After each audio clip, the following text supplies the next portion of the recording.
जरासंध कौन थे? मैंने बताया था कुछ समय पहले, कंस के ससुर। बहुत परेशान कर रहे हो भगवान को, बार बार आक्रमण, बार बार आक्रमण। तो यहां पर भगवान कहते अब इसका कुछ करना पड़ेगा। पर वो दान बहुत करता था, उसका पुण्य उसके साथ जुड़ा था। दान करने से आपके पाप कटते हैं। अब इसका मतलब ये नहीं कि आप आइडिया लगा ले कि भैया अच्छा है, पाप करो दान करो, पाप करो दान करो, ऐसे नहीं होता। सजा तो मिलती है, बस हो सकता है थोड़ी देर से मिले। तो जरासंध की सजा आप सुनेंगे तो फिर आपको समझ आ जाएगा कि आपको ऐसे काम नहीं करने हैं। लेकिन थोड़ा फायदा हुआ। तो महाराज अब यहां पर जरासंध के लिए भगवान कहते हैं कि कुछ ऐसा करना पड़ेगा कि जो चीज इसके लिए फायदेमंद है उसी से इसका अंत हो। कैसे? और युद्ध भी करना है तो इसके अकेले से युद्ध करना पड़ेगा, क्योंकि बार बार सेना आने से जो बेगुनाह है वो मारे जा रहे हैं। देखिए, जो दोनों जो मेन है उनको तो कुछ नहीं हो रहा, दोनों राजा ठीक है। तो भगवान कहते जिसका बुरा हो रहा है वो कौन है? सेना। तो भगवान अब ये अकेला तो आएगा नहीं, तो भगवान क्या करते हैं, ये सुबह उठते ही स्नान इत्यादि करके दान करता था ब्राह्मणों को, मगर सिर्फ ब्राह्मणों को। और दान भी कैसा? जो मांग लो, यानी कोई मनाही नहीं। अगर उसकी बस की चीज है तो वो आपको दे।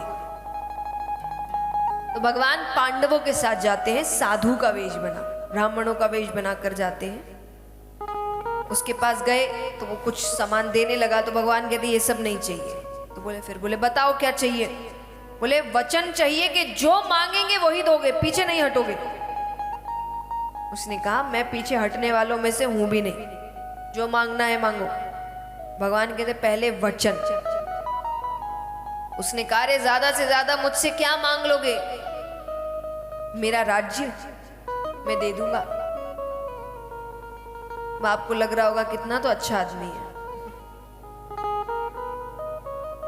पर वो कहता है कि ज्यादा से ज्यादा क्या मांगोगे? मेरा राज्य मैं दे दूंगा, क्योंकि मुझे मेरी शक्ति पर इतना भरोसा है कि सुबह तुमको राज्य देकर शाम को युद्ध करके वापस ले लो। भगवान कहते पहले वचन। उसने कहा रे दिया वचन, लेकिन मैं फिर भी कहूंगा वचन की जरूरत। अरे मेरे से माँ वो अपनी बड़ाई करने लगे, मैं वो। अर्जुन को गुस्सा हो रहा है। अर्जुन भगवान से बहुत प्रेम करते हैं और उनको ऐसा लगता है कि भगवान के सामने कोई अपनी तारीफ कर रहा है, तो उसको बड़ा क्रोध आ रहा है कि भगवान सुन क्यों रहे हैं इसकी इतनी।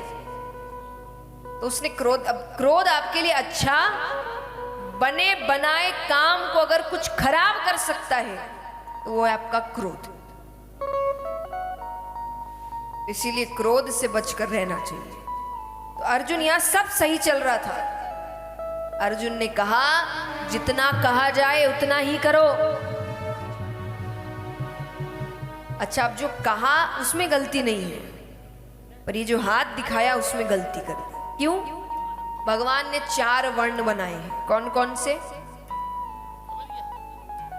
ब्राह्मण, क्षत्रिय, वैश्य, शूद्र। पहले सब अपने अपने काम करते थे। तो ब्राह्मणों का काम क्या था? शिक्षा देना। ये सब बाद में हुआ है जब गुरुकुल बंद हो गए, जब गुरुकुल तोड़ दिए गए, गुरुकुल बंद करा दिए गए, उसके बाद ही। तो सबसे पहला काम ब्राह्मणों का था शिक्षा देना। इसीलिए उनका स्थान इतना ऊपर है, क्योंकि गुरु को सबसे ऊपर स्थान दिया गया है, जो आपको शिक्षा देते हैं। गुरु गोविंद दो खड़े, काके लागू पाऊं, बलिहारी गुरु आपके, गोविंद दियो बताए। इतना ऊंचा स्थान भगवान ने गुरु को दिया है, इसीलिए ब्राह्मणों को स्थान ऊपर दिया गया। दूसरा स्थान क्षत्रिय, जो आपकी रक्षा करते हैं। राजा इत्यादि, जो पहले राजा होते थे, युद्ध लड़ते थे। तीसरा वैश्य, जो व्यापार का कार्य करते थे, धन इत्यादि संभालते थे। चौथा शूद्र, जो सेवा इत्यादि का कार्य करते थे।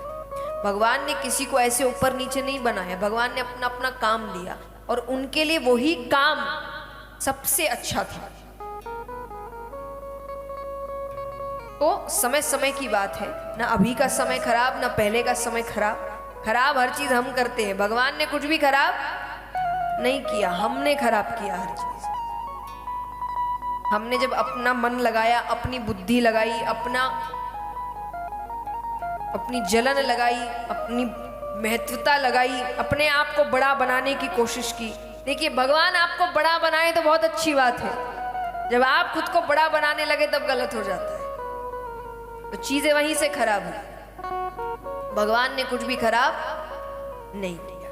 लेकिन जैसा मैंने कहा कि उस वक्त हर कोई अपना अपना काम करता था, तो ब्राह्मण युद्ध नहीं करते थे, क्षत्रिय शिक्षा नहीं देते थे, तो जो क्षत्रिय होते थे बाण चलाते थे। तो प्रत्यंचा जो चढ़ाते हैं उसके कारण हर क्षत्रिय के अंगूठे पर एक निशान होता है, वो सिर्फ क्षत्रियों के अंगूठे पर होता है। तो अर्जुन ने कहा जितना कहा जाए उतना ही करो। तो जरासंध की नजर पड़ी अर्जुन के अंगूठे पर, वो कहे तुम ब्राह्मण नहीं हो, तुम क्षत्रिय हो। अब वो सेना आ गई है, वो कहे सामने आ जाओ वरना मुझसे बुरा कोई नहीं होगा। भगवान का अच्छा खासा काम चल रहा था, तब अपने असली रूप में आते हैं। जरासंध कहे कृष्ण क्या चाहिए तुम्हें, जिसके लिए इतनी लीला करी तुमने।